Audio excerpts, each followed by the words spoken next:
That's good. Fine. So I need, right. So that's not affected anything. That's fine. Got it. Done. So we are online now. And one of the things I particularly want to do is link in what we've been looking at in regards to these very enigmatic monuments. We've mentioned avenues.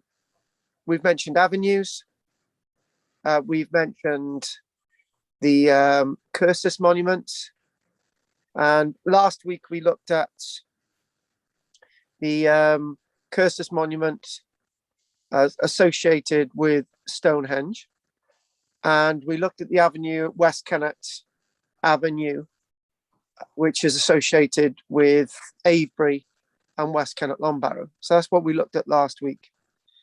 And one of the things that was very difficult for me to get into was actually going beyond what my notes were trying to tell me. And what I mean by that is that there's a view that people take that these avenues and these cursus monuments are undoubtedly to do with ceremony, ritual, solstice, and all these other things.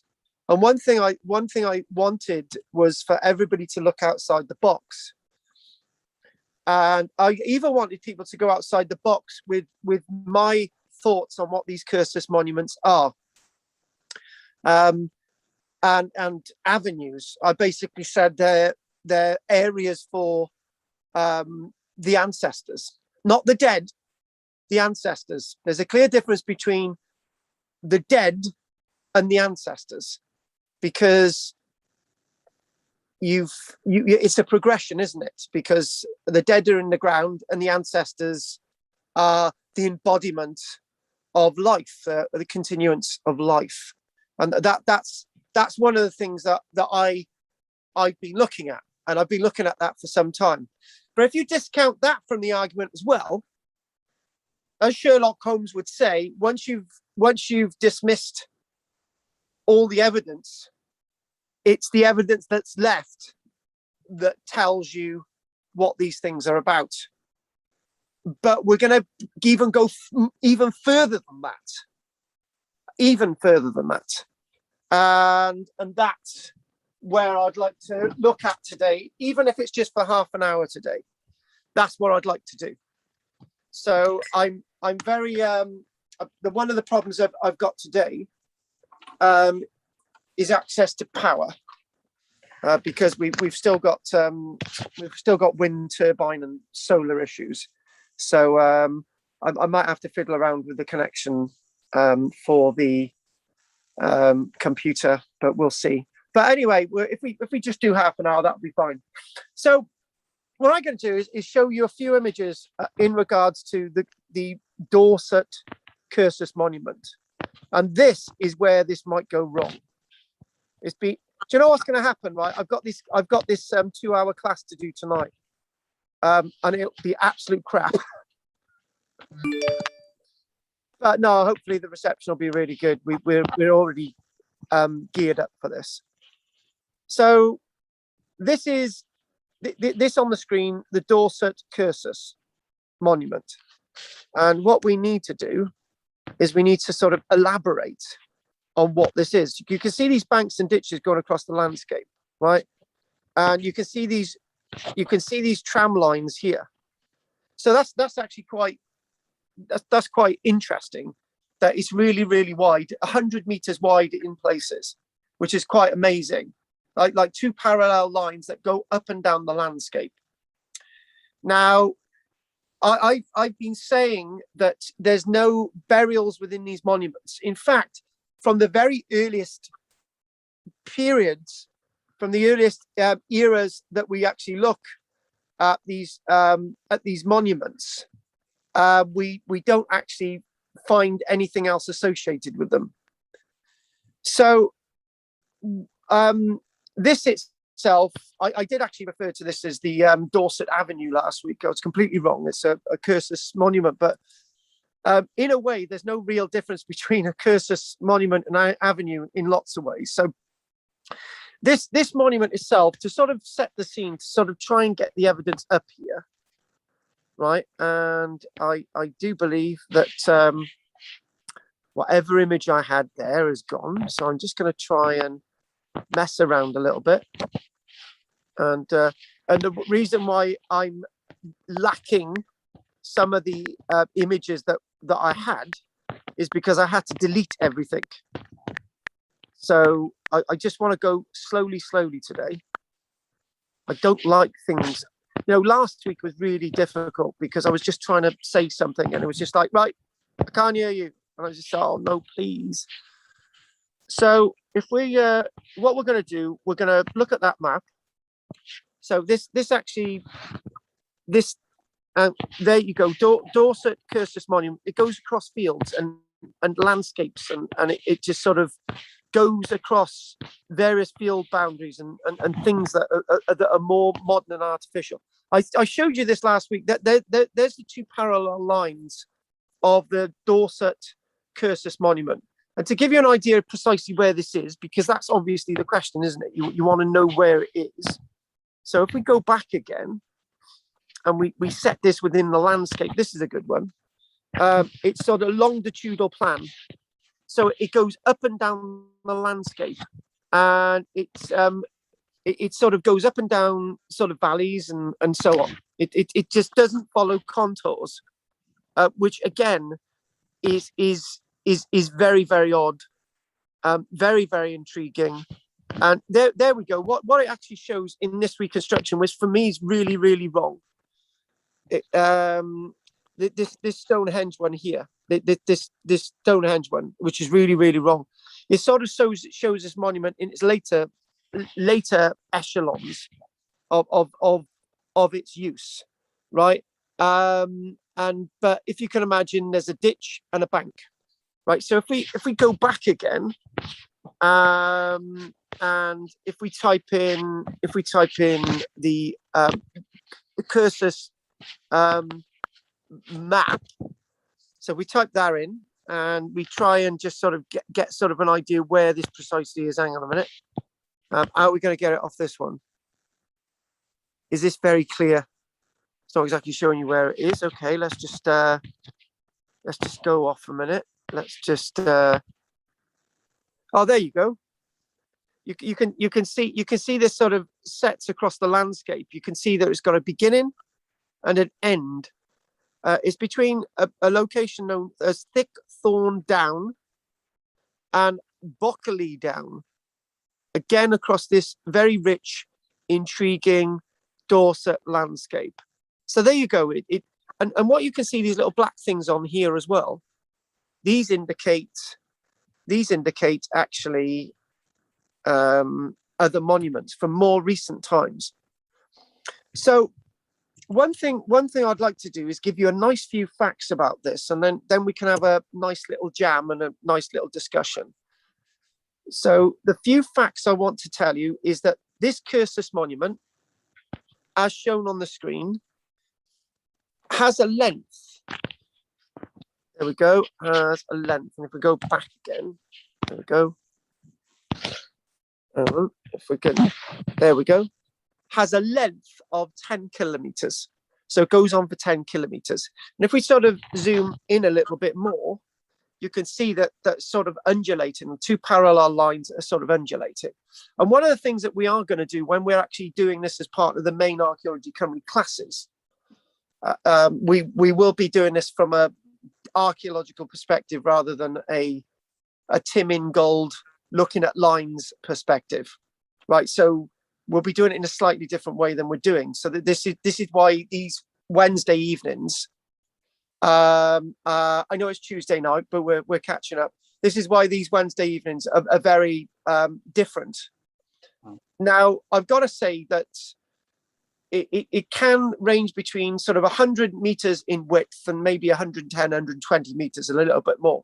So you've got these two parallel lines, and there's nothing in between, because if you look at either end as well, you can see it terminates. Right, there's like a bank either end. Basically, it's an endless bank. These little black things are later monuments. Now, the one thing I've got to say is that history never comes without change. Yeah. So when something's created, it's meant to be set in a set genre, right? So what I'm talking about is that you might get soldiers going into battle in Vietnam in 1967 with perfectly well presented uniforms, right? And within about 2 or 3 months in the field, those uniforms are not the same uniforms that they were wearing at the start. There's additions to them and so on. And that's within the space of 2 months. What I've got to say is when this thing of the Dorset cursus monument is being conceived, did they actually have any idea that it was going to go on for 10 kilometers? The answer is no. Did they think like the character in Forrest Gump, that he kept going and going and going and he just decided to stop? That's what I'm going to go with. That's what I'm going to go with, because there's no rules. Nobody said, oh, what we're going to do, we're going to start at Bockley Down and then we're going to end at Thick Thorn Down, right? Naturally, these probably didn't have names back then. It was just that hill over there and that valley down at that end, right? There was no concept of kilometers. They didn't need to have concept of kilometers. Why did they need to? Let's go from that village to that village. It takes between sunset and sundown to go from that distance in the middle of the summer. In the winter, right, you've got to stop half the way and you've got to do the rest the next day because the day's half as long. Yeah. So continually, the concept of this creation, this genre, is always changing. So what we are trying to say is that there were no rules when this was being created. There are no rules when Stonehenge is being created. To Stonehenge itself, there are no rules, because nobody sat down approximately 6,000 years ago and said, oh, what we're going to do, folks, what we're going to do is that in 1,000 years' time, we're gonna add some bluestones, and the ditch around the outside is going to be one complete ditch rather than a broken up ditch. And what we're going to do, we're going to line that stone, and then we're going to hopefully have an avenue. This is what we're going to do in 1,000 years' time. Nobody actually sat down like that. What we're talking about with Stonehenge is it's an evolution. It's a creation by many minds, or maybe not by minds at all. We're talking about people saying, we're just going to do this and we're just going to see where it goes. Now, I don't know, and this is, and I'm gonna say something that's really awkward, right? Women have a very sort of come day, go day, God send Sunday day, right? If you ever ask a woman, oh, when are you going to come and see me? Or when do you want me to come over? Or when do you want to come on a date? Right? They say, oh, I don't know. Okay, right. And then they say, oh, by the way, I want to see you tomorrow. Oh, yeah, but, I'm going to see you tomorrow, right? The male mind is more that we plan things, right? But none of these things in prehistory are planned. Nothing's planned.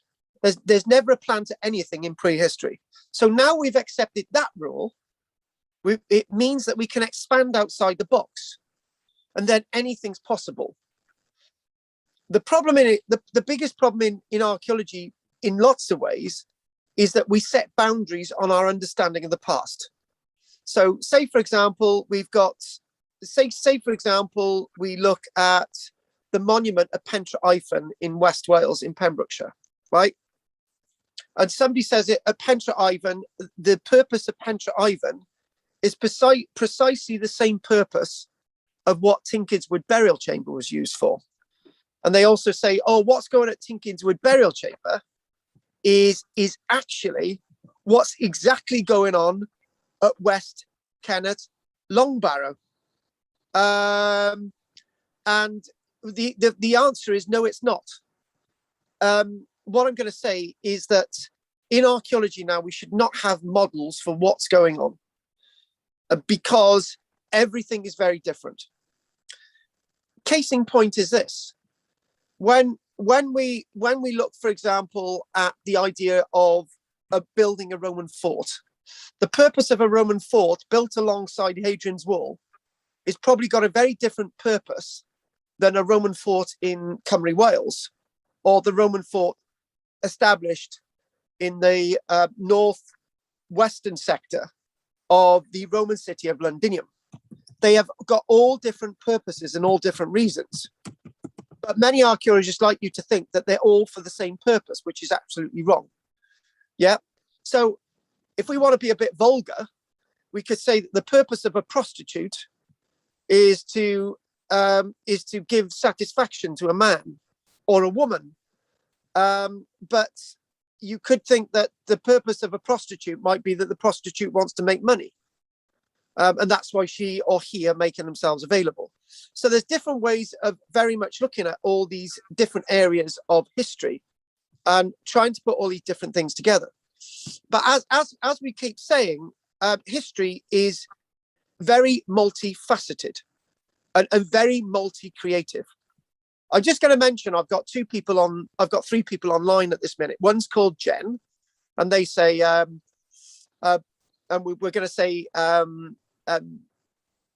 say, Happy St. David's Day, because it's St. David's Day today.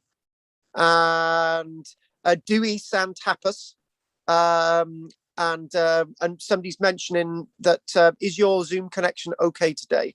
So obviously somebody else is having problems with Zoom connections before this, but we're having a great time with the Zoom connection.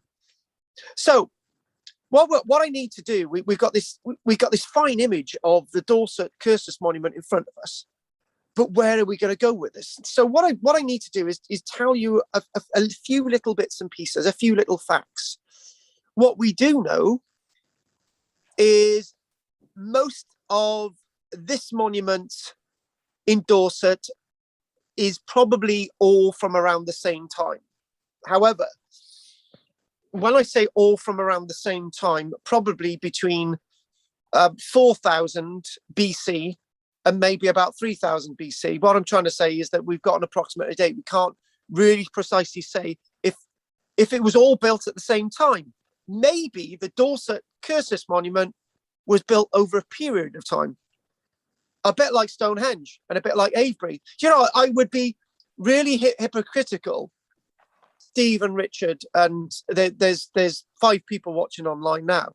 I'd be really hypocritical if I said actually the Dorset cursus monument was just created and it kept going and then they stopped and they did this. They probably added to it, or they took it away. They took stuff away from it. How do we know that the Dorset cursus monument wasn't bigger? There's one thing that we need to say about the Dorset cursus monument, which I've already indicated, is that it makes no sense of boundaries, right? So it doesn't follow a ridge. It doesn't follow the bottom of a valley. It doesn't follow a river. It doesn't follow this. It doesn't follow that. It doesn't follow X, Y, and Z. And one thing what we're going to do now is we're going to go straight. We're going to just, I want to show you what I mean by looking at the avenue at Stonehenge, right? To sort of get over a little bit about what I'm saying. So the avenue at Stonehenge. Now, I've basically mentioned that there's no real difference between an avenue and a cursus monument.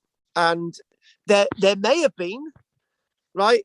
But when we just type in here, and again, apologies for not having these set up on the screen, but if we look at this image here, can you hang on, just sort of hang on, let's get that off a minute. Let's find another. Oh, that one there.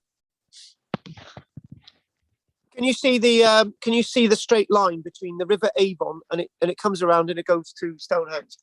That's the avenue, right? And maybe along bits of it there were standing stones, but probably not along all of it, which makes it very similar to the cursus monument above. Somebody said, well, there's a beginning and an end to the avenue, isn't there? It opens up at one end No, but actually it doesn't. It actually goes into something, right? So you could think that they're two very, very similar types of monuments.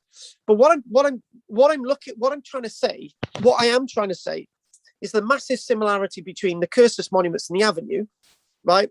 The Dorset Avenue. So if you look at that, is that that takes no notice of the terrain, right? It just goes like, it starts at the River Avon and it curves around to Stonehenge. And with the ideas of Tim Ingold, that avenue is one straight line. It's just the perspective of the straight line is different in our mind's eye looking at aerial photography, right? So if we actually then paint this picture back along to the way this is created along the landscape, if you look at that, that's not a straight line either, is it? It's not. They may have just followed it and thought this is what we want to do. Again, the idea of the straight line is a modern day anathema, right? Is a modern day modern day sentinel of organization, but that's our sense of organization. You know, the one thing that I would say is what we've got to do is think of everything as being fluid, right? Everything in the past is very fluid. We cannot make things fit in the box anymore. We just don't want to do that because everything's different. Everything is different, like any human being is different. So what I want us to do is I want us to look at this image here, these two parallel lines, and then I want to look at some trench excavation stuff as well. Again, I've got to give you a few more facts. And again, what I want to do is I want to sort of wind this up in about 15, 16 minutes. So I can just have a little bit of a relax and I can get on. But we are doing stuff here. What we're trying to say, what points we're making is one that this may have been built from about 6,000 years ago to roughly 5,000 years ago, right? All at the same time. But it's not all at the same time. It's over a period of time. And you're thinking, well, how is that contemporary? It's not contemporary. What we're saying is that nothing is set out in nothing is set out. You know, we look at HS2, even in modern day thinking, we look at HS2 and we think, what we're going to draw a line across the landscape and we're going to do that. And with HS2, they found problems along the way. So they've had to change the train line, or they've had to do that, or they've had to go under something, or they've had to go over something, right? This is what our ancestors did as well. And also there's a parallel between HS2 and this. HS2 has had to stop. They're not going to do the northern section anymore, right? How do we know that they weren't going to have this longer? Or maybe they didn't have a concept of having it longer. Maybe it stopped and started. And again, you can think about the idea of building a Roman road, right? You know, I'm one of these that really believes that the Roman civilization followed existing trackways and like upgraded them to roads and all the rest of it. But if you're making a road, you might think, well, what I'm going to do, we might make a road. There's nothing going on, but we need to go from here and we need to like keep going, right? And then we need to then stop. And then the road keeps going and it goes into nowhere, right? And that sounds like a really strange, odd concept. That's absolute nonsense, isn't it, Carl? But it's not. One of the things that we've got to look at is an inferred piece of evidence that we actually find when we look at Peru and Chile. We got to look at the Inca civilization. What we see with the Inca civilization, there are roads being built, and very narrow roads. When I say roads, some of them are like a 2 foot wide. So what is the concept of a road? Right, okay. But what I'm talking about is routeways, lengths, lines, the line, following that line from A to B, whether it's straight or curved or whatever, right? It's a line, it's straight, right? And archaeologists argue, they think, well, actually, these have got to be going somewhere. But isn't the idea of going somewhere the actual journey itself. So the journey itself is actually going somewhere but they've got no idea where it's going. Can I tell you something? On the weekend, we were digging away on the land here, and we've got 7 people online, which is brilliant. We were digging on the land here, and we found this big thick stone. Right, it was too heavy for me to move. Right, it was half a foot. It was half a foot thick. It was dressed on the 2 sides, and it was snapped off at the top and the bottom, and it was hewn on the one side, and it was basically a square block of stone. Right, it was clearly used for something. And I actually, my head went off in a tangent. I thought, this is really important, and then I thought, let's move it. So it was actually dumped on other mud, and I knew it was dumped on other mud because when I looked under the stone, there was some modern plastic rope, which tells me that the terminus post-quem date, the earliest possible date that this had been dumped there, was probably 25 years ago. So it's come from somewhere else. So I moved this stone, and this stone weighed about, I would say, 1 ton in weight, easy. And I basically got 2 posts, and I layered it. I had some help because there was 4 of us. We put it up on end, and we moved it. We did this, and we moved it, and we rocked it, and we were actually able to move this. So the process of actually moving it was what, and then I realized, I started to think, well, you've just moved a stone. How do you know they didn't do something similar in the past? And that was the process in itself, right? So the meaning, we actually know the meaning of these monuments, but we overdo it. We actually overdo the sense of what these monuments are. And do you know what? I am actually enjoying this now, but I'm really crippled by the fact that I can't do as much as I wanted to do today. But what we're going to do, we're going to look, and we're going to. So what we've got, they're doing a section of the Cursus monument. They're putting a section through it, right? And I think they might be putting a section through the bank. So as I'm not exactly sure, what I'm going to do, I'm going to look at something that I can understand. That's the depth of the Cursus monument, or the avenue. The Dorset cursus monument.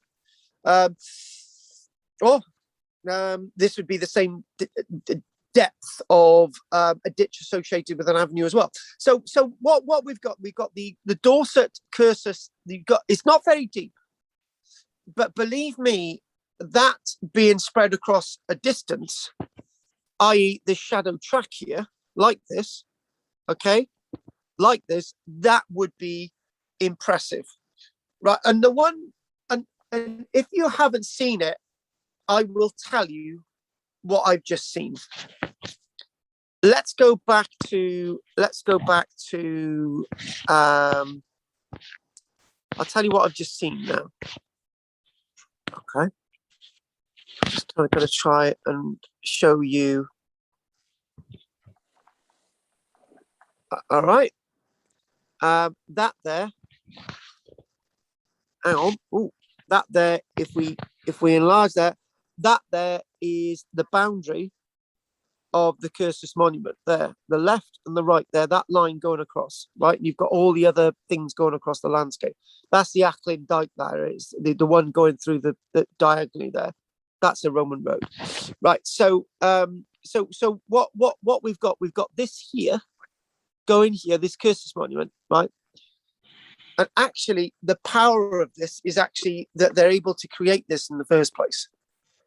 It's going for 10 kilometers. It's going through landscape into landscape. It's going into valleys. It's going across rivers. It's going through woodlands. It's going across that stuff there, right? And what we're looking at is something that's got the ability to cross boundaries, which didn't exist. because 6,000 years ago, the idea of the boundary itself was something that hadn't really developed yet. And when we think of something like this, it just keeps going like a great big tractor across the landscape, and it keeps going and it keeps going and it keeps going. And so one thing that we can understand is that there's no sense of real territories or boundaries within this period of our prehistoric past. And they kept adding to it. There are other avenues and cursus monuments across Britain. But overall, these cursus monuments are being created between, overall, not just the Dorset one, are being created roughly between 6,000 years ago. That's when the earliest one dates to, like this one, to around 4,500 years. So in other words, across Britain, these cursus monuments and avenues are being created for a period of about 1,500 years for different reasons, for very, very different reasons over very, very different parts of the landscape. What we do see with these cursus monuments is that because of erosion over time, they've become very, very limited. So if you look at, for example, if you look at this is actually this is the avenue that actually leads to Stonehenge, and it's it looks very well laid out, and it sort of fades a little bit, and it goes there. You can see it going into the distance there. And there's no real stones associated with the length. Some people argue that there were stones along it, but this makes it very similar to the avenue at Dorset. It's a very, very interesting monument. These are all very, very interesting monuments, but they're being created for different reasons over different times. This is very, very clear, this one. But in regards to the Dorset cursus monument, it's not very, very clear at all because it's been eroded over an incredible length of time. But do you know what I'm going to do? I'm going to add another concept. I love adding concepts. And the concept is, if we go back to this and we think, for example, hang on a minute. Hang on. You can see it there, but let's just, here we go. Which one am I going to go with? What they have done, what archaeologists have done, they basically said, right, this is these lines here denote where the cursus monument goes. There you go. This is where it goes. There it is, 10 meters wide. There it is, and there's a little thing in the middle there, which is later, right? Now, what we've got to think about is this: when they created the ditch, which we've already seen the depth, it's about 1 meter in depth, right? Sometimes deeper. When we think about this ditch itself, how do we know that the bank wasn't readily flattened anyway? How do we know there was always a bank? How do we know that they didn't actually spread the soil into the field? Did it have a bank all the length? What I'm getting at is, with the absence of evidence, it doesn't mean to say that there was a bank associated with it either. And this is, or if there was a bank associated with it, was it a great big bank? Because when you think about it, if we go back to those images, and we do this, and when we go back to those images, hang on a minute. So if I can type in something else as well, Dorset cursus archaeology. And there's a point to be made here. Okay. And get some more images. Okay. there any more images on here? No, it's just that one, isn't it? Just that one there. Now you can see that this is potentially about a meter and a half depth, as I said, between 1 and 2 meters, and you can actually see a line there. If you look at the image, you can actually see a line going across. Oh, hang on. You can see a line, and was that there the original surface level, right? If that was the original surface level, are we actually, what was the bank completely created, or was it just spread into the field? Now that is a really interesting point. We always in archaeology, we always think it was like this, and and we also blame modern generations. We always say actually there was a bank and it's just been eroded into the field by modern ploughing. Or so we've got to ask all these questions. Was the ditch ceremonially filled? Oh, I've used the word ceremonially. Because what we do see, if we want to do a parallel with the trenches from the First World War, what we do think about with the trenches from the First World War is that no sooner had the war ended on the Western Front, the ditches that had been used months earlier were filled in. They lost their meaning. There was no more meaning to these ditches from that were associated with this great conflict, the First World War, right? And say we're saying that the Dorset cursus monument had a use. How do we know it wasn't filled in months after it was created? How long did it take? Did it take 10 years? Did it take 20 years? Did it take 100 years? Did it take 1,000 years to create? Over that 100 years, did the Dorset cursus monument have a different purpose?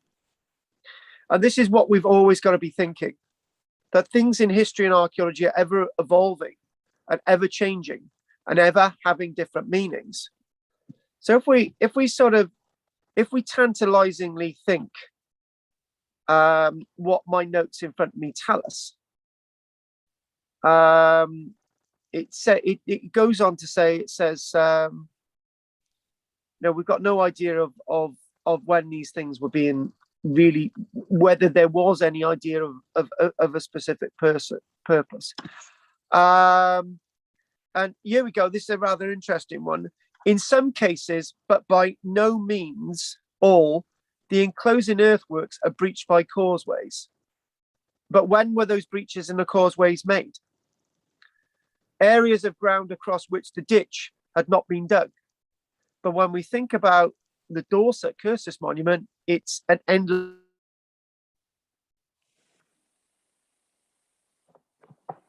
And maybe with accompanying banks, we can't really say. Is everybody okay there? Yeah, are we there? fine. Right, we seem to lose. I think you've gone again, Carl. We seem to lose the image a minute. I've just I got a call coming in, which I've got to try and block. That's the problem with this. Okay, let's just try and do this. Okay.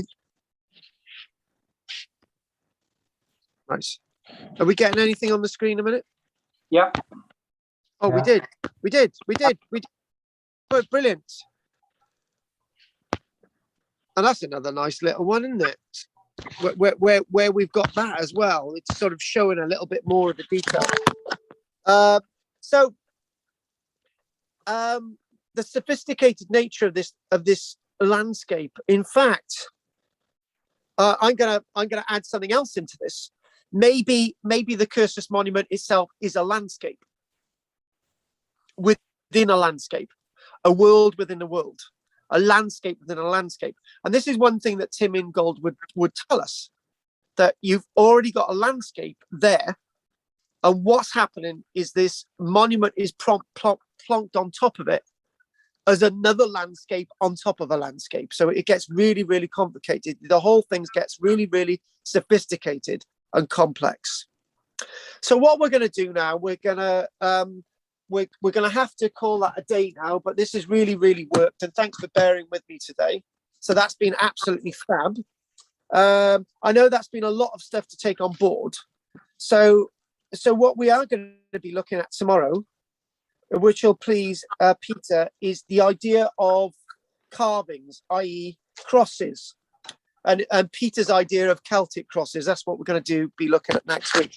So what I want us to do now is I want us to move away from this now and just sort of, this has been fab, but it's really worked today, which is great. Other than I had somebody trying to contact me whilst I'm doing this, which I don't know how to block. Is there anything that you would like to say? Steve? The only thing, there are many things, but the one thought that occurred to me is, in terms of these structures, the Dorset Cursus monument, is it the ditch or the line or the land in between that's the important thing here? If there's an order of importance. Oh, now you're putting an order of importance and you've spoiled it. Look,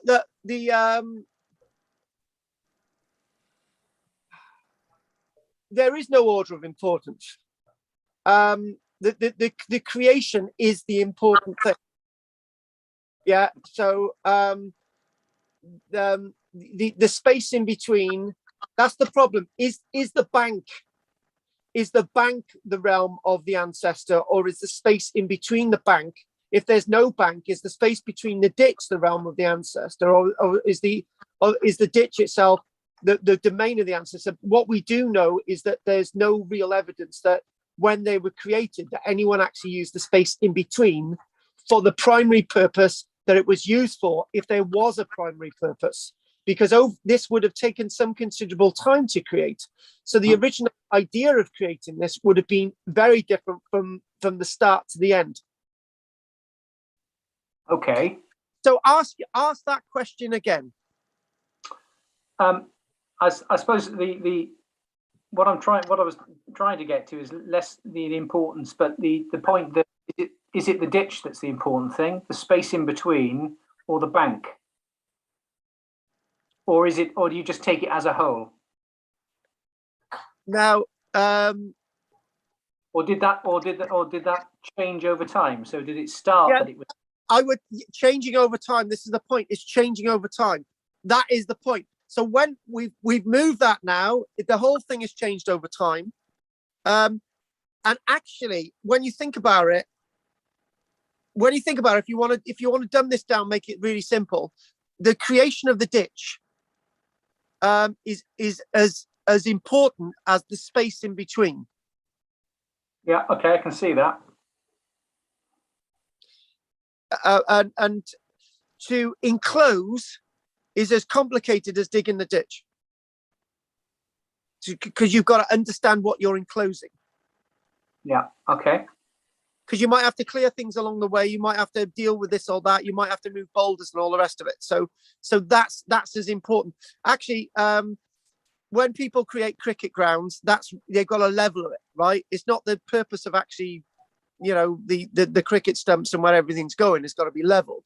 Yeah. So that's equally more important than the cricket ground itself, as important. Okay. Yeah. So what I'm going to think of is if you can work this. We'll actually be doing this tomorrow at if this goes tits up tomorrow, you could say we had a perfect class now, and that'll really wind them up, right? And Bill will say, why didn't you contact me? I said I've sent you a text. Sorry, I didn't get it. Well, that's not my fault. Anyway, so anything else you want to add there, Stephen, before you sign off on that? Not for the moment, but thank you, Carl. This was a good class. Simply because it went well and nobody interrupted. And the other thing as well is, and yeah, we're getting those concepts out there. And sometimes when you're forced into a smaller space to try and get stuff across, it's a lot better. And the other thing as well is, I'm going to mention, Jess is going to mention to you that Thursday, your next tranche of money for the the month, the classes that you do on Thursday will be due. So Okay, cool.